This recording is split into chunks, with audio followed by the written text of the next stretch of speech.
Welcome to the NACE Town Hall, Strategies for Collecting First Destination Data. Today's session is being brought to you by HireVue. HireVue is the global leader in video interviewing and interview assessments.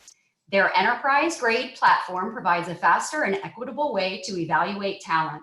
HireVue supports over 1 million graduate interviews annually and has solutions for campus teams.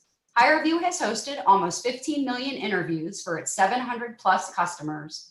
It is my pleasure to turn the session over to today's moderator and NACE Executive Director, Sean Vanderzeel. Hello, everyone, and welcome to our town hall today. It's great to have you with us. Today's town hall meeting is about first destination surveys and the collection of data. And I'm pleased that we have three expert panelists with us who are well-versed and very experienced with this particular topic. And I'm excited that they're willing and able to share their expertise with you today. I want to give you the lay of the land, how we will be proceeding with today's panel. I will be I'm going to start out with grounding us in some of the recent poll results that we've been collecting. We'll then turn it over to the panelists in a structured question session. So I have a few questions that I'll be throwing out at our panelists to answer to get us started with our session. Hopefully you'll find that useful. We'll be going through those questions probably for about 15, 20 minutes. And then we will turn the session over to you, our participants in the town hall, so that you can ask questions and provide feedback on the things that you're hearing. And to have that interaction, please feel free to use the Q&A box. So the Q&A box, when you have a question, you can also use the chat feature, and the chat feature is a little more interactive. And so in the interaction, certainly if other attendees have input that they'd like to give, if you'd like to throw it out to the other attendees, then please use that feature as well. So I should also let you know that we can't hear you and we cannot see you. So that's the importance of using the web chat or the Q&A feature at the bottom of your screen. But hopefully you'll be able to hear us. If you're having any technical difficulties, we will post the Zoom contact information up there so you can contact technical assistance. So I'm going to start out by providing you with some of our latest quick poll results. Every Friday, we are posting the results on the NACE website. And the results I'm going to read to you now are not on the website because they're the most up to minute results that we have. And these will even change by the time we post them this coming Friday. I thought I'd read some of them that are relevant to today's conversation or closely there too. One of the things you might find interesting is that 14% of our college respondents, and there have been 521 colleges that have responded to date. 14% of those 521 respondents have said that they're not planning on holding career fairs this fall. So it's 14% not planning to hold career fairs this coming fall of 521 respondents. Now, 40% wrote in the comments section that this all depends on how things are going to develop over the coming months on whether or not they're going to hold career fairs and what format they're going to hold them in. So they're just unsure. Only 5% of the respondents so far have said that they're going to go strictly virtual with career fairs in the fall. So I'm going to guess that may change depending upon what happens with campuses and openings in the fall. Also, 24% of the 521 respondents expect to go strictly virtual with what would have normally have been on-campus interviews in the fall. So employer interviews, those coming to campus, 24% of our college respondents said they're going strictly virtual with interviews for the fall. So it's a very interesting statistic. Now I want to turn to the employer side because this is really going to impact particularly results and data and the collection of that data and what you might find in that data from what the employers are saying. So 2% of our employer group, and there were 273 respondents so far from our employers, 2% of them said they are revoking full-time offers. 15% are revoking internship offers. So it's 15% of our 273 respondents. For those that are continuing their internship programs for this summer, 38% are moving them to virtual, and 37% are delaying the start date of those interns. So you're seeing a lot of this in the news and other places where they're moving start dates from June to July, for instance, and sometimes even shortening the length of those internships. One last statistic from the employer side, those 273 respondents, 40% expect to increase the level of virtual recruiting that they do in the coming year. And 53% are just unsure. So they don't know quite yet. They're in a wait and see mode in terms of what depth of virtual recruiting they'll end up doing in the fall. So again, these results will be posted on the NACE website every Friday with the most up-to-date numbers, and you can just click from the main page on the COVID-19 resources and you'll find them there. These have also been pretty well published so far in various sources out there. The media is picking these up pretty fast and furiously. All right, so with all of that in mind, I'd love to turn this over to our panelists to answer some questions around first destination surveys. And we've had a lot of activity and wonderment around how to proceed, how to do this in the virtual world, and timelines. And I'd love to ask Ed, who's the internal NACE expert on our first destination surveys, to provide us with a little more information around our thinking on the actual collection of data and the timelines related to the collection of that data. Ed. Okay, thanks, Sean. Good afternoon, everyone. I have a little easy task here because you can see my responses up on the screen already. So we've had a number of questions about timelines for first destination. The first was really around the current year's submissions, the class of 2019 coming in. Our original due date was April 30th. We've had a tremendous amount of disruption at individual schools, companies, everything.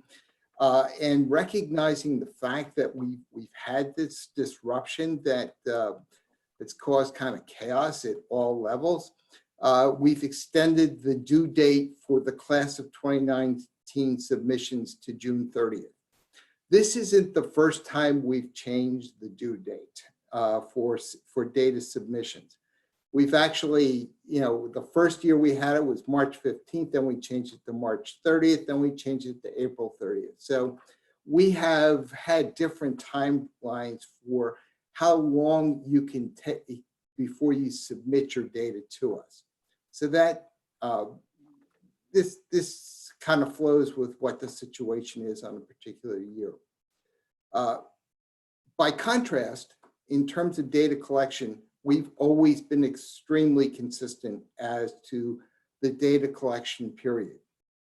The protocols established that the data collection period as ending 6 months after the end of the class year as defined by IPEDS. And that date is December 30th. And for the class of 2020, that's December 30th, 2020. We've had a lot of questions, given the fact that students are not on campus, that students may be difficult to contact. We recognize that. The problem is what we want to be able to do is to present a true picture of what the class of 2020 faced in terms of their outcomes. Back in 2008, 2009, we didn't have a reference standard.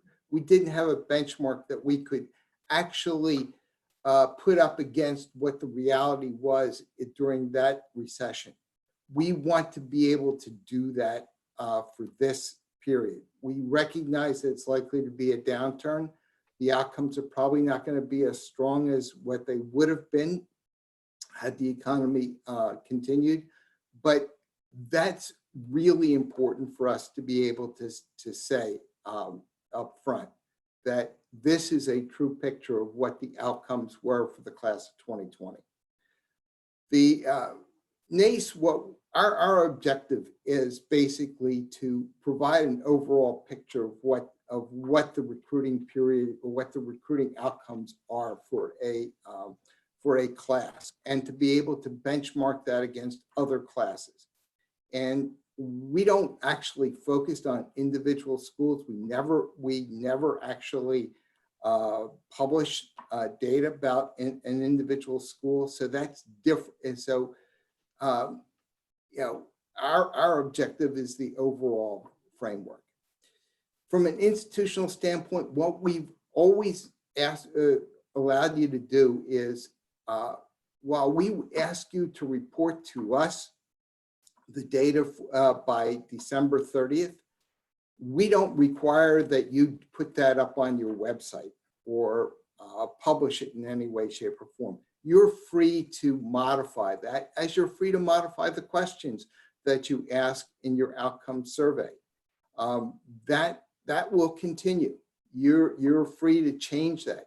The only thing we ask you to do is, if you're referencing your outcomes for 2020 compared to 2019, and you're picking a different period of time for 2020 that you're looking at, that you make it clear so that the comparisons are more of an honest comparison.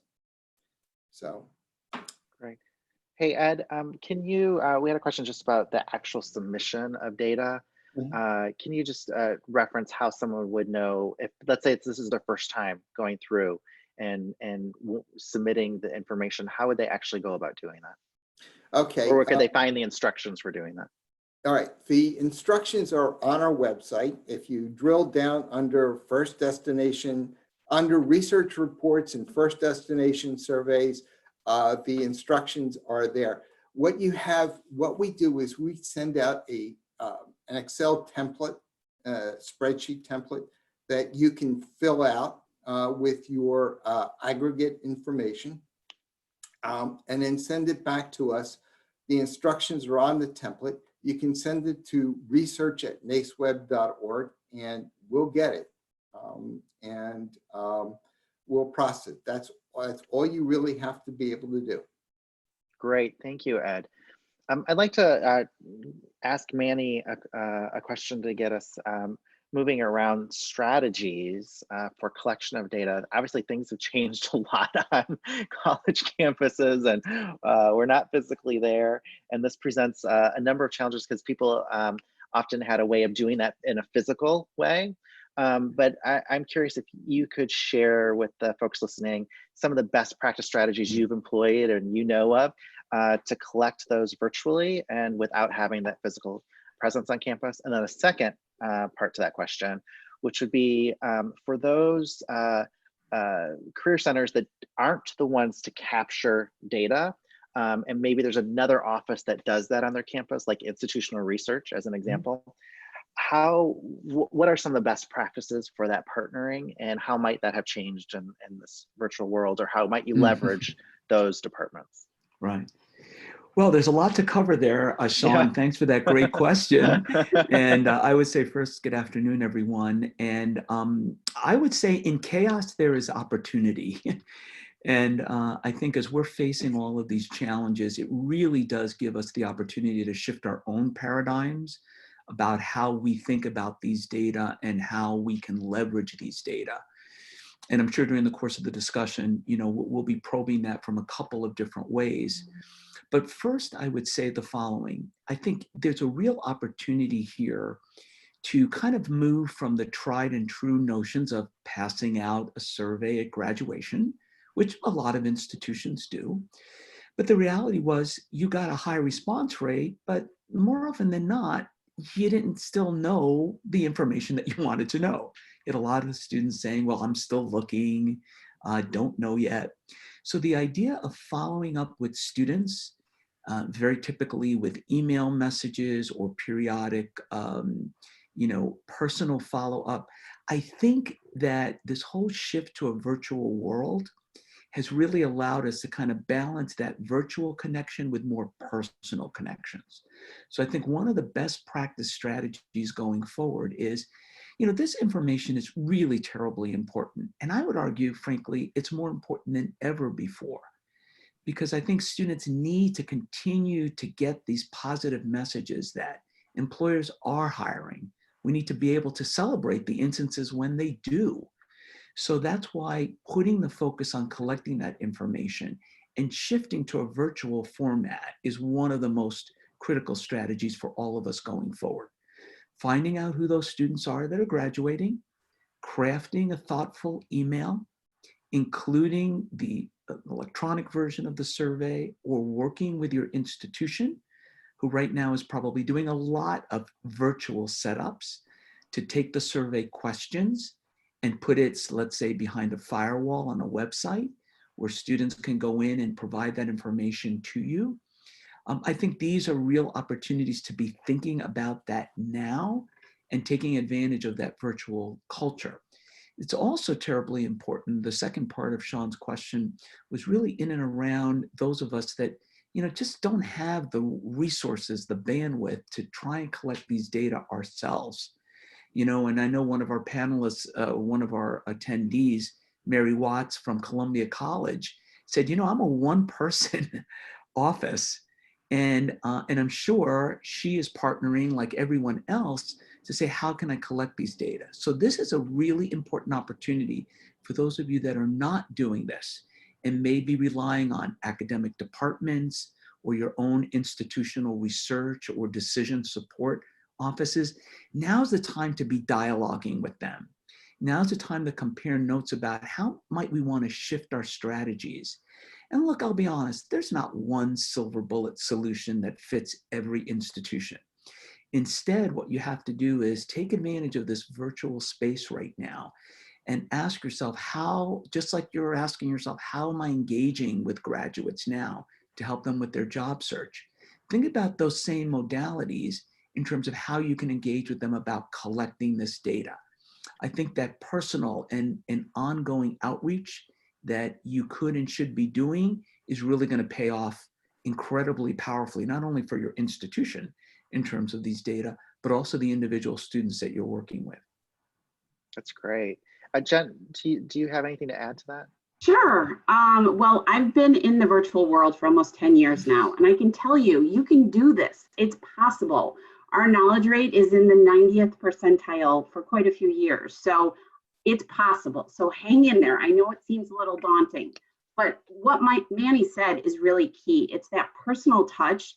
And for students to realize what Career Services is here to help them do makes a big difference. So even if it's collaborating, as Manny said, the best thing you can do is collaborate with everyone that's asking these kind of questions, because we know there are academic departments that are asking survey questions, there's institutional effectiveness that's asking. Instead of sending students out 4 different surveys for 4 different gatherings of data, get together, have a confab, get together on all the questions you're going to ask. So then there's a divide and conquer strategy on getting all the information you need while still having that personalized touch. It's so important. And one of the things we do, just to add to the fun of all this, is that we have 14 different end dates for our students in our university every year, not just 2 semesters. So we're doing 14 different graduation dates in a year.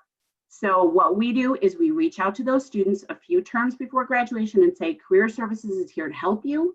We want to partner with you. We want to celebrate with you. Let's work together. So we build that all the way from the beginning in the classroom, but do that additional outreach as they get a little closer. So there's this ongoing dialogue that should be happening with the students, and it's not just fill out this form. They're excited to share that information with you when they do get a job, because they have a relationship with you instead of just this task-driven kind of mentality. I also would recommend that you come up with a strategy for social media and celebrating everybody's new jobs and their victories. It goes a long way. And many of you have mentioned in recent roundtables that you really want to push the ROI of career services. Working with a social media campaign on how you're celebrating your graduate success and the jobs they're getting is going to help your overall ROI of career services to parents, to alumni, to employers, to students, and to the administration of your university. So I would say, come up with a strategic plan. Think about the resources you can use. Think about the fact that a lot of your staff are working remotely. Everybody is right now. Is there a way to shift their hours so that they could call students at night and follow up? Is there a way to use some of the tools you have like DocuSign to push out messages to students that makes sense and can still be personalized, where a staff member can follow up and say, hey, I know you got this note from us. I wanted to talk to you about it. So definitely strategize, divide and conquer, and you can do this. And we're all here to help you at NACE. Yeah, and to that point, Jen, I'm just wondering, Ed, for people who have detailed questions around that actual collection or timing things, are there resources available for them to have some of, to gain more information about this process? Yeah, we do have an FAQ page that, well, frankly, hasn't been updated very recently, but we will be updating it. I've noticed that, on the NACE community, there's been a great exchange there with some ideas about how to encourage students to respond and the like, and we'll be putting those together as part of the FAQ to give you some direction if you're interested in enhancing your outcomes. One of the points that Manny made, which is a great point, is the fact that the outcomes information actually is a positive reinforcement for a lot of students. When we got involved here, one of the things we really wanted to find out overall was how it was a benchmark as to how well students did within 6 months, because there was a lot of dialogue, a lot of discussion about the fact that students weren't getting jobs or weren't being placed, or that they were still at sea 6 months after the end of the school year. And it turns out that that really isn't the case, that a lot of them, most of them, 80, 90% have located a landing spot within 6 months after graduation.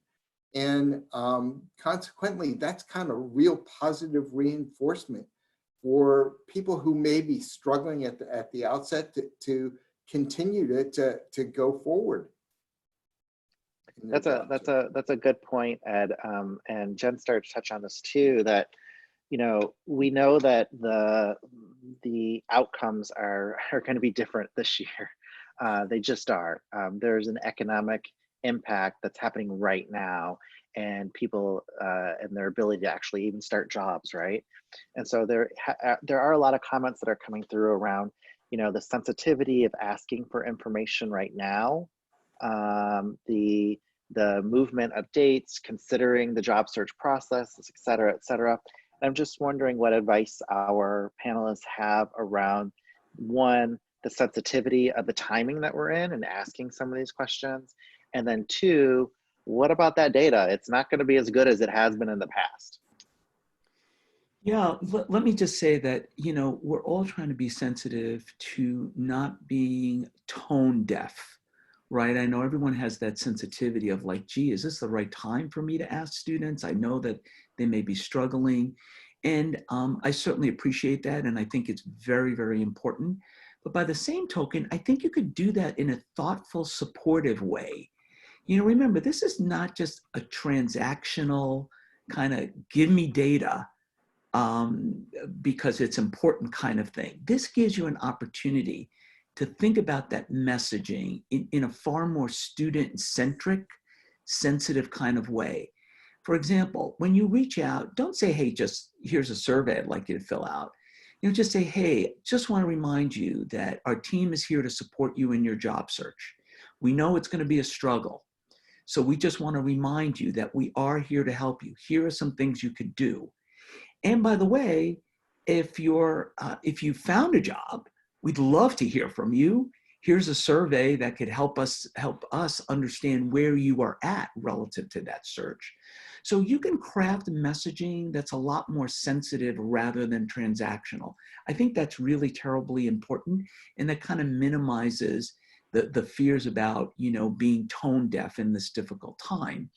I think the other thing is, and we all recognize, we've all said it, we all know it, the kind of traditional spreadsheets and summary reports, sorry, they're just not going to look as good. I mean, we know that. So instead, think about how you can tell the story differently. In those kind of cases, go back and celebrate individual students.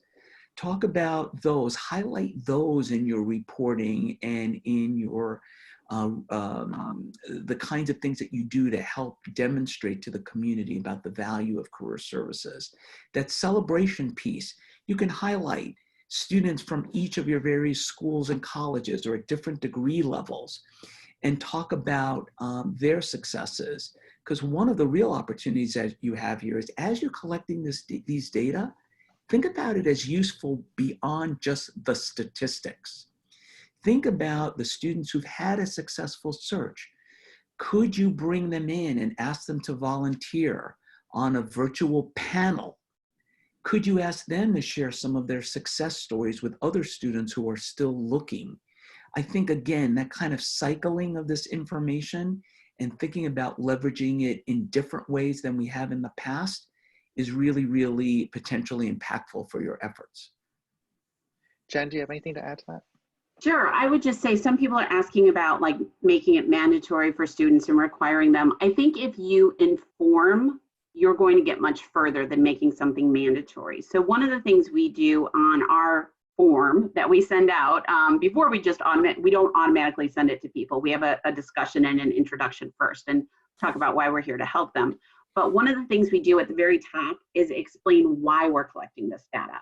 And we explain that, number one, it's for ensuring the quality of our curriculum and making sure that our students are getting jobs in the fields that they've chosen. And then we also do mention that we look at this as a benchmark against NACE's data. And just informing students on that, they're a little more apt to say, okay, that's really interesting. And I'm really, I'm glad to be contributing to this versus just saying, here's a form, fill it out. So I think it's, as Manny's really reiterated, it's a time to really personalize services. But you have to be clever on how you do that, because if you're a one-person shop, which I used to be a very long time ago, you can't call a few thousand people in a week. It's just not possible. But using technology as a tool to your advantage and thinking about how you can push out a message and then follow up on it effectively will help you a great deal while still adding that personal touch. Another thing that we do with my team is we're organized by school. And everyone on my team is kind of expected to be a subject matter expert in their field. So then also sharing articles and information, and just today somebody sent out something on who's hiring in our field of study. Sharing that information and providing a source of knowledge from career services to your grads, they're going to value that relationship even more. So add that value added expectation into the relationship, and it's going to help you long-term with building a relationship with that graduate and then helping them get a job and celebrating that job, which helps your FDS. One other thought, Sean, if I may, because I think Jen just triggered something. We always talk about how to develop career services ecosystems, how to scale services. These times really, I think, open up the door to conversations that might have been more challenging before. So this whole idea, Jen described to you circumstances that were very similar to my efforts when I was at RIT, but are quite a bit different now at Northeastern, where my office is not directly involved in doing that. But especially for smaller campuses, this is the opportunity that you have to partner with faculty, with academic advisors. Ask them to help with the outreach. Ask them to help with the follow-up.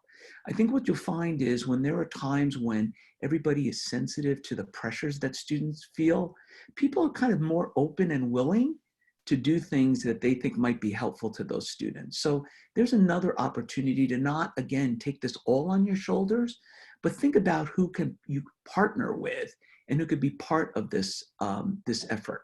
And something as simple as this, as collecting this data and reaching out to students, that initiative may have implications for down the road in terms of kinds of partnerships. So it's just something else to think about as well. I'd like to throw out, we've had quite a few questions on here around, the situation we find ourselves in related to COVID-19, which isn't dissimilar to what happened during the 2008 financial collapse, where you may have already done your surveying or started it, or you may do it, and 3 months from now, things may have changed with that individual. So a couple of things that people are asking are, is there a special category that should be added to the survey related to COVID-19 and those outcomes? Should you ask students if they had an offer and it was withdrawn, and do you report that, or do you report it in some way? So talk to us a little bit about the circumstances that we find ourselves in and the actual reporting of that data and your thoughts on that. Any of you, whoever would like to go first. I'm happy to, having been one of those people that has been through not only the 2008, but also the early 1990s and the early 1980s, believe it or not, when there were always down cycles. I think one of the powers of the standards is, in addition to the core questions, we've always encouraged institutions to supplement those core questions with other kinds of questions. And I think, for example, many of our colleagues, for example, in business schools, have been not only sensitive to business school standards, MBA standards, but have also, I think, always kind of historically taken a keener interest in other aspects of the job search. So I think if you're an institution that wants to probe some of these issues, like you'd like to get a better understanding of how many people had offers withdrawn, or how many people were in situations where they were offered delayed start dates. I think the beauty is you can adapt your own survey efforts to accommodate whatever other topics that you want. And again, I think these kinds of, Jen mentioned this earlier, this idea of a strategic plan for doing this kind of gives you that opportunity to think about, well, if we're going to ask this, what else do we want to ask? And who are some of the other stakeholders that may have a vested interest in knowing some of this as well? One of the things that we do is anything we would need for reporting, whether it's for programmatic reporting or anything like that, is all on one form so that we're not resurveying students over and over again. And another thing we do with them is when we're talking to them is let them know if your status changes, if something happens, if you want to inform us as to what's going on. And, this isn't a one and done. We want to continue the conversation. So I know some of you are asking if you have to resurvey people. That's a big effort. And what I would say from my standpoint is we let students know to let us know if their status changes, because all of us have plenty to do without having to resurvey people that we've already surveyed. So I think it's, taking that practical approach. I don't anticipate adding any questions that are required of us for next year. I hope not. Actually, I did. Did you?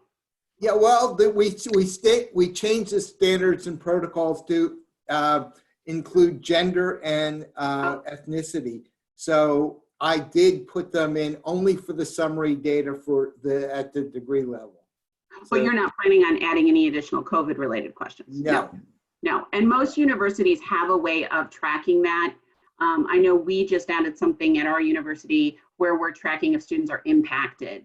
And that could be a myriad of things. That could be that they had to drop out, they had to delay, they had to take a leave of absence, many different things. So universities are usually tracking COVID-related issues on a separate way, but something to think about as well. Great, that's all very helpful. Ed, come on. Yeah, I was just going to say, I would love to have the information with respect to COVID questions, but I'm not going to overburden anybody by adding those questions to what we're already asking for. I think that's a good point. Another one of the respondents in the web chat said something similar, which is be careful about how many questions you're asking students. because it may turn them off at some point. And Yeah. so what you want to do is to get the best useful information and to understand why you're using it and what you're, to be intentional. Not just to ask questions, but to be very deliberate and to know that you're actually going to do something with that information, right? And so that always let that lead you in that process. Ed, I wanted to ask, someone was inquiring about knowledge rates. And they had said they know that the target is 65%, but they're wondering what the actual average is that colleges and universities have. Do we have information on that? Yeah, it's actually been pretty close to 65% for the schools that have responded to us, but the range is enormous. It's actually ranged everywhere from 3% to 99%. So the overall average, I think the last year was 64% for the bachelor's degree. It's less for the master's and the doctorate and the associate's degrees. But yeah, the point is, I've gotten this a lot of times from somebody who's new to the process and wanting to know if in fact they could submit their data if they don't have 65%. And yes, you can. It's not a requirement that you attain a 65% knowledge rate. That is an aspirational level we have in the protocols. Mm-hmm. Got it. I think one thing to add, if I may, and that is following the chat. I think Susan Proctor made a great comment relative to a handshake, and that made me think to make sure that we kind of are sensitive to our partners in terms of enterprise providers. So Handshake, 1220, Simplicity, all are following these events as well and are providing their member schools with different kinds of functionalities and capabilities. So, I know Handshake is one that is tracking a variety of trends as impacted by COVID-19. So for those of you that use various tools, now's a good time to loop back around if you are using Handshake or Simplicity or 1220, because if you are a user, you may benefit from having some of these conversations about adding additional questions or benefiting by the kind of cumulative insights they're able to offer as well. We've always recognized that those providers are always going to be able to add some additional insights and perspectives. So we certainly want to acknowledge those, both for you at an individual level, but also how when you put all of that together, what the NACE analysis, what Handshake is able to do for its partners, what 1220 is able to do for their partners, and so on, you put that all together and it really helps give you a very nice view of the broad landscape. And again, just want to reinforce Ed's point. When NACE is asking for these data, when NACE is looking at it, it's in a broad sense, what's happening in the community. It really isn't looking at your individual institution specifically. How you tell your story, which is kind of where we started off this conversation, is still within your hands. And it's still very important that you craft that story to your circumstances. And just so long as everyone knows when you're reporting data, what cycles you're using and what methodologies that you've used, as long as you're always transparent with that, you'll always be properly aligned with the NACE standards. Yeah, and it's important to note as well, if you're a school that's not using one of those vendors, that's okay too. There might be tools that your university's using like Qualtrics or SurveyMonkey or DocuSign, different ways of collecting data. The important thing is that you're trying to collect the data. And I know NACE appreciates any data that you're sending. Don't feel like you have to be at that, at hopeful threshold. It all helps all of us when we share data. So that's really important. And speaking from a school that doesn't use one of those vendors, we still are able to collect the data, but it's that strategy that comes into play. Ed, we're getting a number of comments and feedback around binary gender questions on the survey. Could you help us to address that? Yeah, we use the gender and ethnicity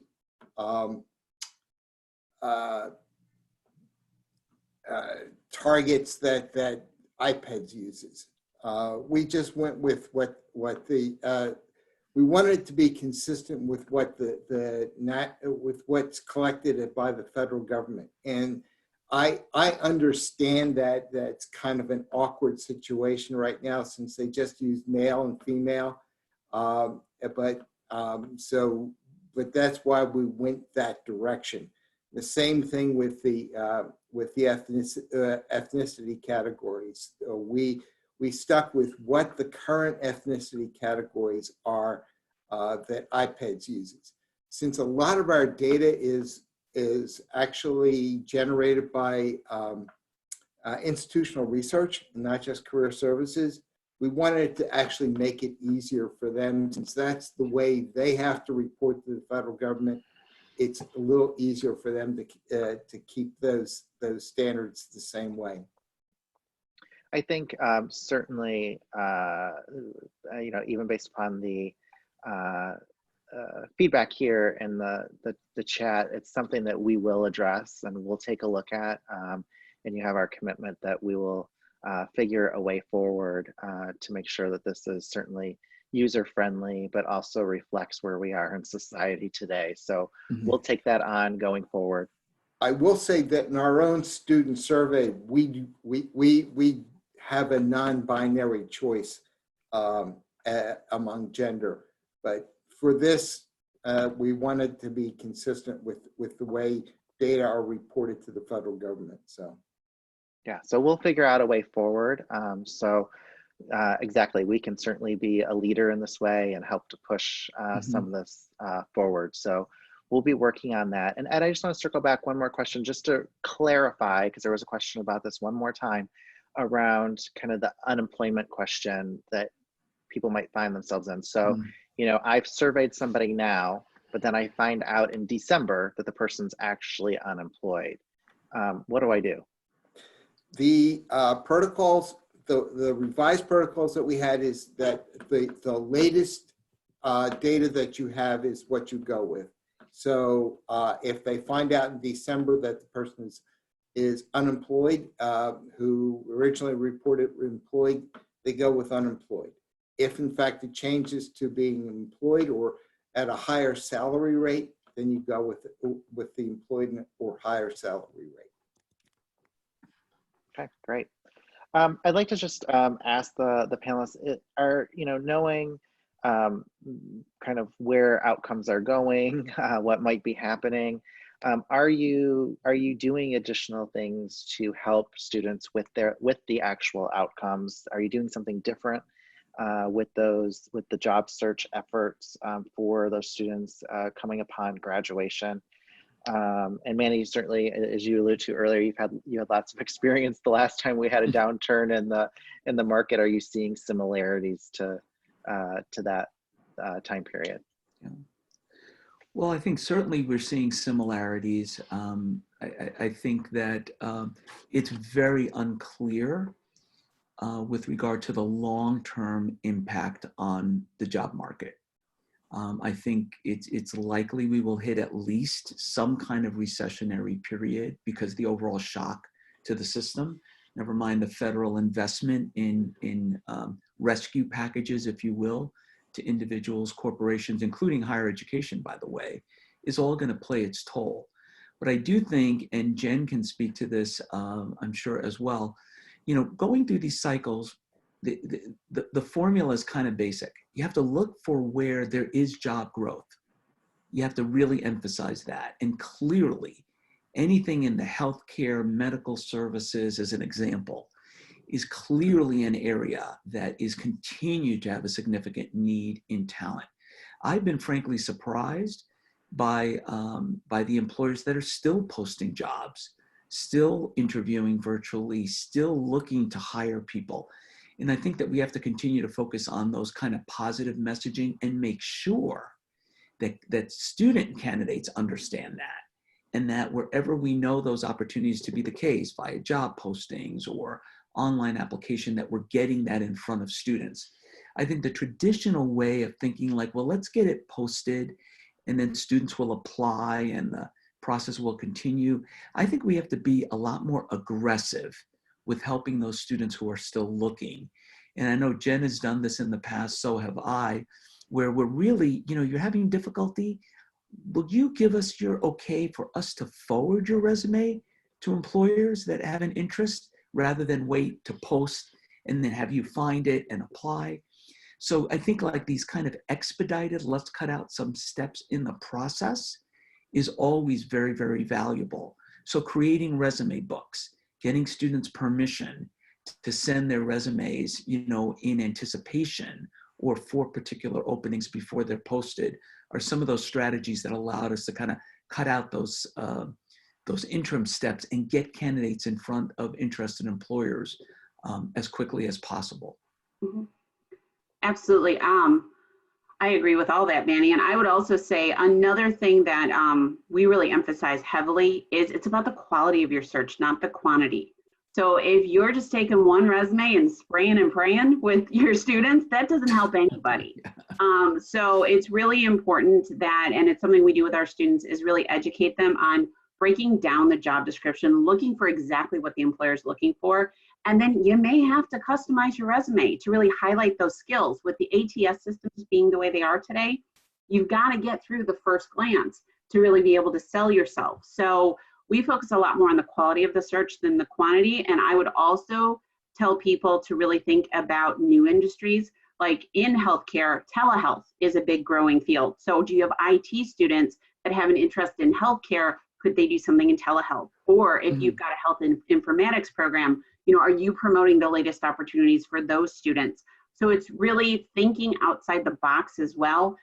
As an example, we have a legal studies program. All of our students want to be paralegals, but at the same time, you could look at legal documents in a hospital, in a bank, in a government institution. So it's really putting on your thinking cap and strategizing with those students on what makes sense for them and how they target their skills to really promote themselves as the best candidate out there. Those time-honored traditions of casting a wider net, investing more time, being flexible with regard to your preferences. I think for the successful candidates, they will be doing all of those things in addition to, as Jen said, really being very, very selective in presenting themselves and having various versions of their resumes in really kind of, looking at areas and building that network, leveraging all the tools that are available to them. Once again, there's a lot of tools out there now. And this is what I always consider to be peak LinkedIn time. These kinds of challenges make it peak LinkedIn time. There's so many ways to connect through those kinds of platforms. Again, not to mention the handshakes and simplicities and the other platforms as well. But leaving no stone unturned is the bottom line here.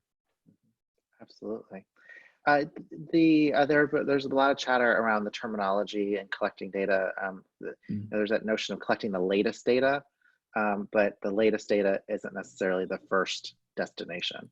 And so I think we just to clarify one more time among this group, Jen, can you give your perspective on that latest versus first destination and completing the survey? So I always go with, can you sleep at night with that result? And ask the student, if you see that the student's status has changed, ask them, what do you consider to be your first destination? Because students have a say in, how we record their employment information. And so if someone became unemployed and they only worked at an employer for 2 days, is that a realistic expectation of your university? For me, it's not. Ethics are really important. And you have to be able to sleep at night. And I always tell my staff, you always have to be proud of the work you're doing. And if you're not proud of something, chances are you shouldn't be reporting it or doing it. So I think just that litmus test of making sure that you would be proud of reading about this result in the newspaper or it being published somewhere, it is a good rule of thumb. Now, obviously things happen and we don't know about them. So we do our best efforts to collect the best first destination data, but at the same time, it could be 6 months or longer for some people. And so having that dialogue and that relationship with the student to say, what is the realistic first destination outcome for you, goes a long way. I think I just would add, Sean, that, you know, from the way we conceive the standards and the way that we've been trying to follow it is, we talked about concepts like knowledge rate, and the reason we developed these standards was so that there would be consistency, reliability, validity to what people were saying and reporting. And so I think that that permeates, and it should permeate your thinking always. So a student who graduates, let's say, and reports in June that they have a job, but you find out later in September that they lost their job. At that point, you have not technically closed the books, so to speak, at the end of December for that graduating class. Ethics would say to me that that student is now unemployed and looking. Mm-hmm. Now, if you don't know that, if you learn the following April that the student lost their job, would I go back and change the files for that last year's class? No, because we capture them for NACE's purposes at a moment in time. So I think the ethics say at that moment in time, what do you honestly know about the student's status? And that's what you should be reporting. And I think if you always say to yourself, is this an honest representation of these individuals, collectively and individually, you're always going to be on safe ground. Mm-hmm. And Ed, just in terms of we had a couple questions just around the timing of the collection and the actual months to collect the data. Are there best practices that you hope our listeners employ? Well, in the protocols, in the revised protocols, we kind of we leave it up to the individual school as to the precise timing, but we have a kind of a suggested timing. And at graduation, followed up 3 months later, followed up 3 months after that, as not too burdensome, but following through with the candidates. Generally, we've expected them, if they have an outcome, you don't go back and resurvey them, right? You follow those who you don't know the information. You either have no information about, or who've indicated they are still seeking. And if you find out about somebody who had an outcome, but that outcome changed, then you modify that result. But you don't actually go after that person, continuously. Got it. I have a couple more questions here. One of them, someone asked, are there standards on creating an attestation form for students to complete if they intentionally choose not to pursue their chosen field? Any thoughts about that? We have a handful of students every year who tell us, some of them are working for the government and they can't tell us what they do. We also have people who say that's none of your business, go jump in a lake. And that's okay too. So actually what we do is we document that and then we count it, it's no info. And we count it in that category because they haven't given us any information and we're not gonna make an assumption. So that would go against your knowledge rate.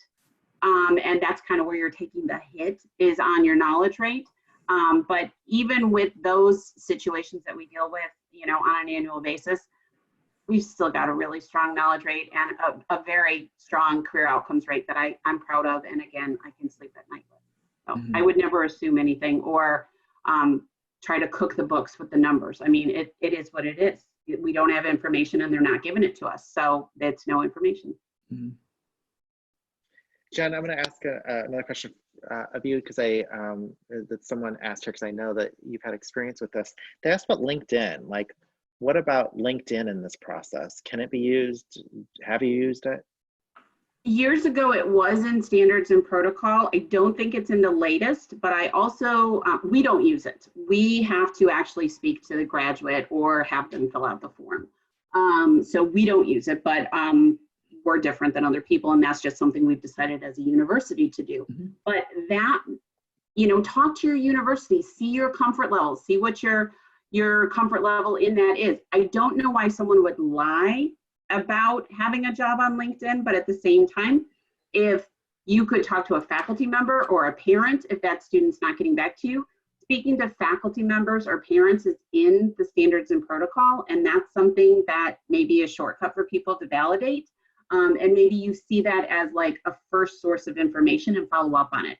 So you could reach out to the graduate and say, hey, I saw that you on LinkedIn, you posted you have a new job as a consultant. Congratulations, I'd love to talk to you more about that. Follow up with it maybe that way. But again, I'm not here to police anyone on what they're doing, and I would refer them to NACE standards and protocol. So just to speak to this, just to speak to the standards, I know that LinkedIn as a source is still part of the standards, so that, you know, I wouldn't want anyone to be confused by that, but Jen is absolutely correct. You know, when we introduced this notion of knowledge rate and alternative sources, it was not with the intent to deceive, but rather with the intent to think about something other than just a survey response. So what we would suggest, consistent with the protocols, is if you're trying to track down a student and you see on LinkedIn that they have a job, or you hear about it from a faculty member or someone else, what the standards say is please verify that or make an attempt to verify that. So if you find that data in LinkedIn and you ping the student and the student says, yeah, oh, that's great. Yeah, I never got around to reporting it. Great, can I take a few minutes and gather some information from you? Then arguably it came via LinkedIn, but you verified it in such a way that you should feel comfortable including that information. Again, you know, very often, even with a survey, students don't respond to every question. You know, the biggest challenge we have with surveys across the board in this space is compensation. You know, students will tell you I'm working. Students will tell you where I'm working. But when you ask them how much they're getting paid, that's a little, that could be sometimes a little bit more uncomfortable. So the fact that pieces of information are missing does not in and of itself say the data that they did provide is invalid. So that's why you have to continue to look at what makes sense for your institution. And many institutions have standards with regard to what they are willing or unwilling to consider when it comes to collecting and reporting the data.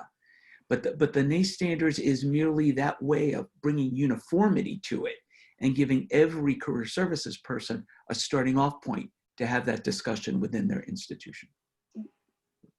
Very helpful, thank you. The one last question, hopefully this is a quick one. Jenny has asked, you know, we keep saying knowledge rates, and she finds that that's confusing to some people, particularly on her campus, and she's wondering if any of you use alternatives to that language. When I present to faculty or deans or department chairs on our first destination outcomes, I'll also equate it to a response rate, or and basically say this is what we know about our graduates. But when we use it in printed materials, we actually use the NACE definition in the fine print, just to be very clear and let people know we're following the exact NACE protocols. But when you're trying to get people to understand it, sometimes we do use, you know, knowledge rate is kind of like a response rate from our graduates. This is what we know, and then the career outcomes rate is a, you know, direct correlation of what we know about our graduates. So that's the way we use it. Great. Well, I want to thank our panelists today for your expert advice. This has been really helpful. And I want to remind everyone who is still on the chat of a couple of things. One, we have 2 more town halls coming up, one on each of the next 2 weeks. And so I hope you will join us for each of those topics coming up. We also, be on the lookout for information, are adding some new roundtables that will start up next week on very specific topics that might be interesting to you. We'll be advertising those and sending those out. Also, I encourage you to really jump into the NACE community. There are lots of resources there and people having great conversations about all of the stuff that we talked about today. And I would also encourage you, if you haven't yet responded to our latest quick poll, please respond to that quick poll, because the more information that we have, the more helpful that will be to all of your colleagues. And we look forward to reporting that on a weekly basis back to you. With that, I want to thank you all for joining us today. Thank you so much, panelists, for your information. And thanks for your great participation to everyone who joined us today. This has been a lot of fun, and we hope it was helpful. Have a great one. This concludes today's event. The archive will be available within 3 business days. Thank you again for attending, and thank you to our sponsor, HireView.